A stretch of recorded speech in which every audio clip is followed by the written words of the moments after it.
YCP అధినేత Jaganmohan Reddy London పర్యటనలో ఉన్నారు. అదే సమయంలో కేంద్ర హోంశాఖ మంత్రి అమిత్ షా గారు ఆంధ్రప్రదేశ్ పర్యటనకి వచ్చారు.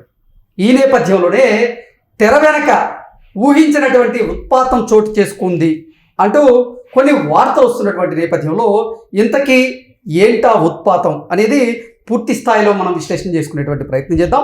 ప్రస్తుతం మనతో పాటు ఉన్నారు ప్రముఖ రాజకీయ విశ్లేషకులు, ప్రముఖ సీనియర్ జర్నలిస్ట్ దుర్గా వడ్లమణి గారు. వారితో మాట్లాడు. దుర్గా, నమస్తే అండి. నమస్తే అండి. వైసీపీ అధినేత జగన్మోహన్ రెడ్డి లండన్ పర్యటనకు వెళ్ళారు. అదే సమయంలో కేంద్ర హోంశాఖ మంత్రి అయినటువంటి అమిత్ షా గారు ఆంధ్రప్రదేశ్ పర్యటనకు వచ్చి ఆంధ్రప్రదేశ్ ముఖ్యమంత్రి వర్యులు చంద్రబాబు గారితో అలాగే పవన్ కళ్యాణ్ గారితో భేటీ అయ్యారు. ఈ నేపథ్యంలోనే తెర వెనక ఊహించినటువంటి ఉత్పాతం చోటు చేసుకుంది అంటూ కొన్ని వార్తలు వస్తున్నాయి. ఇంతకీ ఏంటా ఉత్పాతం అంటే ఏం చెప్తారు? ఇప్పుడు మీరు చెప్పినట్టుగా మొత్తం సినారియో మారిపోయింది. ఒకప్పుడు జగన్మోహన్ రెడ్డి పరిగెట్టుకుని వెళ్ళేవాడు ఢిల్లీకి. ఎందుకు వెళ్ళేవాడు? కేసుల కోసం. అప్పుడు ఎవరైనా వచ్చారా స్టేట్కి? ఆంధ్రప్రదేశ్కి జగన్మోహన్ రెడ్డి ముఖ్యమంత్రిగా ఉండగా అమిత్ షా ఇలా వచ్చారా? అమిత్ షా వచ్చి ఈ రకంగా మాట్లాడాడు ఎప్పుడైనా? మోదీ గారు వచ్చి ఈ రకంగా మాట్లాడారా? మొన్ననే మోదీ వచ్చి వెళ్ళారు, మళ్ళీ వెంటనే అమిత్ షా వచ్చారు. వచ్చి వాళ్ళు 3 లక్షల కోట్లు ఇంతవరకు మేము ఇచ్చాము రాష్ట్రానికి, అమరావతి అభివృద్ధికి కావచ్చు, పోలవరం ప్రాజెక్ట్ నిర్మాణానికి కావచ్చు, మిగతా వాటికి కావచ్చు, మేము ఇంకా చేస్తాము అని చెప్తున్నారు. గతంలో ఎప్పుడైనా ఇలాంటి మాటలు వచ్చాయా? ఎంతసేపు ఇక్కడి నుంచి వెళ్ళటమే తప్ప అక్కడి నుంచి వచ్చాయా? ఇప్పుడు మొదటిసారి కూటమి ప్రభుత్వం ఏర్పడ్డాక, అసలు కూటమి ఏర్పడమే మనకు తెలుసు, పవన్ కళ్యాణ్ చొరవ కావచ్చు, బీజేపీ ముందు సుముఖంగా లేకపోయిన తర్వాత సుముఖంగా అయ్యి, పురంధేశ్వరి గారు కూడా అందులో ఇన్వాల్వ్ అయ్యి మొత్తానికి చక్కగా అన్నీ జరిగి కూటమి ఒక బంపర్ మెజార్టీ తోటి వచ్చి, తర్వాత మనం ఏది దేవరిచ్చట్లా, అన్నీ రైట్ రాయల్గానే జరుగుతున్నాయి చెప్పాలంటే. అంటే చంద్రబాబు నాయుడు గారు వెళ్ళి అడుగుతున్నారు, అడగడం తప్పులేదు కదా, రాష్ట్ర ప్రయోజనాల కోసం ఆయన వెళ్తున్నారు, అంతేగాని వ్యక్తిగత ప్రయోజనాల కోసం వెళ్తాలా. గతంలో లాగా జగన్మోహన్ రెడ్డి లాగా వ్యక్తిగతం కోసం, వ్యక్తిగత ప్రయోజనాల కోసం ఈయన వెళ్ళాల. అదేవిధంగా పవన్ వెళ్ళినా కూడా నిధులు అడుగుతున్నారు తప్ప, రాష్ట్రానికి ఇది చేయండి అది చేయండి అని అడుగుతున్నారు తప్ప, నాకు ఇది కావాలి, నాకు ఈ పోస్ట్ కావాలి, లేకపోతే నాకు వ్యక్తిగతంగా ఈ ప్రాబ్లం ఉంది, లేకపోతే నాకు వ్యక్తిగతంగా కేసులు ఉన్నాయని ఏ ఒక్కరూ మాట్లాడలేదు ఇంతవరకు. అవసరం లేదు. అంటే క్లీన్గానే ఉంది వాళ్ళ బ్యాక్గ్రౌండ్ చూసుకుంటే మనం. కాబట్టి ఇవాళ అమిత్ షా గారు వచ్చి మాట్లాడుతూ ఉంటే, లండన్లో ఉన్నాడు జగన్ కదా, లండన్లో కూతురు గ్రాడ్యుయేషన్ కోసం వెళ్ళాడు ఆయన.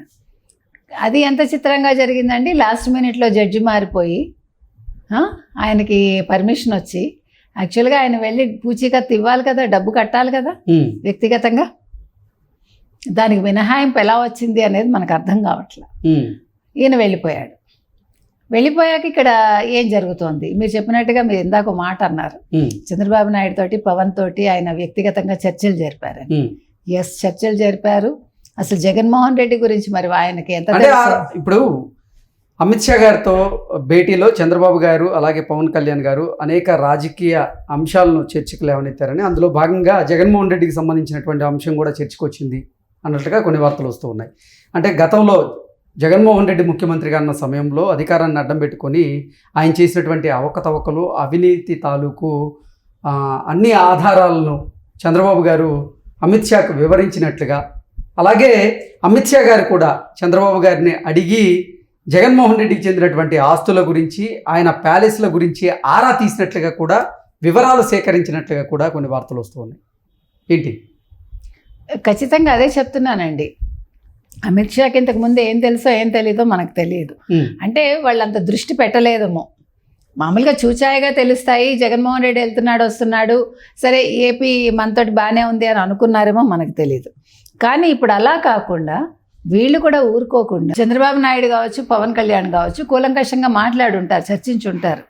జగన్మోహన్ రెడ్డి చేసిన పనులు, చేస్తున్న పనులు, ఏ రకంగా అభివృద్ధికి ఆటంకం కలిగిస్తున్నాడు ఆయన, ఏ రకంగా స్టేట్మెంట్స్ ఇస్తున్నాడు ఆయన, ఏ రకంగా ప్యాలెస్లు కట్టుకున్నాడు, ఏ రకంగా ఆస్తులు సంపాదించుకున్నాడు, ఆంధ్రప్రదేశ్ ప్రజల్ని ఏ రకంగా మోసం చేస్తున్నాడు, ప్రతి ఒక్క అంశం చర్చకు వస్తుంది కదా. వచ్చినప్పుడు ఇప్పుడు అమిత్ షా దృష్టి పెట్టి తీరాలి. ఇప్పుడు రేపొద్దున ఎలక్షన్స్ చాలా చోట్ల ఉన్నాయి వాళ్ళకి. ఇంకా అదొకటే కాదండి, ఇప్పుడు వాళ్ళ మనుగడ కొనసాగాలంటే బీజేపీ ప్రభుత్వం నిలబడాలంటే ఖచ్చితంగా ఒక పక్క చంద్రబాబు నాయుడు, మరో పక్క నితీష్ కుమారే వాళ్ళకి దిక్కు. కాబట్టి వీళ్ళ మాటలు వినకపోతే, ఇప్పుడు జగన్మోహన్ రెడ్డి మీద చర్యలు తీసుకోకపోతే జరగబోయేది ఎవరికి నష్టం? బీజేపీకే నష్టం. కాబట్టి చంద్రబాబు నాయుడు చెప్పింది వినాలి, పవన్ కళ్యాణ్ చెప్పింది వినాలి, వాళ్ళు అమిత్ షా విని తీరాలి. అయితే వెంటనే అమలు చేసేస్తారా, వెంటనే ఏదైనా జరిగిపోతుందా అంటే చెప్పలేం మనం. అంటే చెప్పిన వెంటనే పనులు జరిగిపోతే ఇంకా గొడవే ఉందండి, అలా జరగవు కదా. ఇట్ విల్ టేక్ టైం, కానీ జరిగి తీరాలి. ఇప్పుడు జగన్మోహన్ రెడ్డిని ఇంకా అరెస్ట్ చేయరా, జగన్మోహన్ రెడ్డి మీద చర్యలు తీసుకోరా, ఆయన కేసులన్నీ ఏమవుతాయంటే ఇప్పుడు రఘురామకృష్ణరాజు వేసిన దానికి ఇప్పుడు మార్చారు కదా. ఇవాళ ఆ జడ్జెస్ దగ్గర నుంచి తీసి ఆ కోర్టు పరిధిలోంచి వేరే కోర్టుకు బదిలీ చేశారు ఆ కేసు. కాబట్టి ఇప్పుడు త్వరితగతిన అవుతుందేమో. ఇంతకాలం వాళ్ళు 12 ఏళ్ళు దాన్ని జరుపుకున్నారు అట్లాగా. ఇవాళ దాని మీద తీర్పు వచ్చింది కాబట్టి ఇప్పుడు ఇది కూడా ఒక శుభ సూచకమే. ఇప్పుడు జగన్మోహన్ రెడ్డి మీద చర్యలు గబగబా ఉంటాయి అనే దానికి ఇవాళ వచ్చిన ఇదే ఈ జడ్జిమెంటే మనకు ఒక ఆధారం ఇవాళ. ఓకే, అంటే ఈ భేటీ తర్వాత ఊహించిన ఉత్పాతంతో జగన్మోహన్ రెడ్డి ఉక్కిరిబిక్కిరి అవడం ఖాయం అంటే ఏం చెప్తారు? ఖచ్చితంగా అవుతాడండి, అవ్వాలి కూడా. ఎందుకంటే ఇప్పుడు ప్రజలు ఎదురు చూస్తున్నారండి. ఏంటి 7 నెలలైంది కూటమి ప్రభుత్వం వచ్చి, ఇంకా జగన్మోహన్ రెడ్డి మీద చర్యలు ఉండవా? జగన్మోహన్ రెడ్డి ఇప్పుడు సంక్షేమ పథకాలు అన్నారు తప్ప ఇంకా జరిగింది ఏం లేదు కదా. రాష్ట్రం ఎంత అధోగతి పాలైందో, ఎంత వెనక్కి వెళ్ళిపోయిందో అభివృద్ధి జరగకుండా అనేది అందరికీ తెలుసు. ప్లస్ చాలా మంది నష్టపోయారు ఆ టైంలో, చాలా మంది కేసులు ఎదుర్కొన్నారు, చాలా మంది అనవసరంగా వాళ్ళ మీద కేసులు పెట్టి వాళ్ళని ఏడిపించి ఇబ్బంది పెట్టి కుటుంబాలు కూడా తరలి వెళ్ళిపోయిన సంఘటనలు మనం చూసాం. ఇంతకీ ఊహించినటువంటి ఉత్పాతం ఏంటి? జగన్మోహన్ రెడ్డి ఆయన చేసినటువంటి అవినీతి కేసుల్లో ఆయన అరెస్ట్ అవ్వడం ఖాయమా? ఏం జరగబోతుంది అసలు? డెఫినెట్గా అతను అరెస్ట్ చేస్తారు.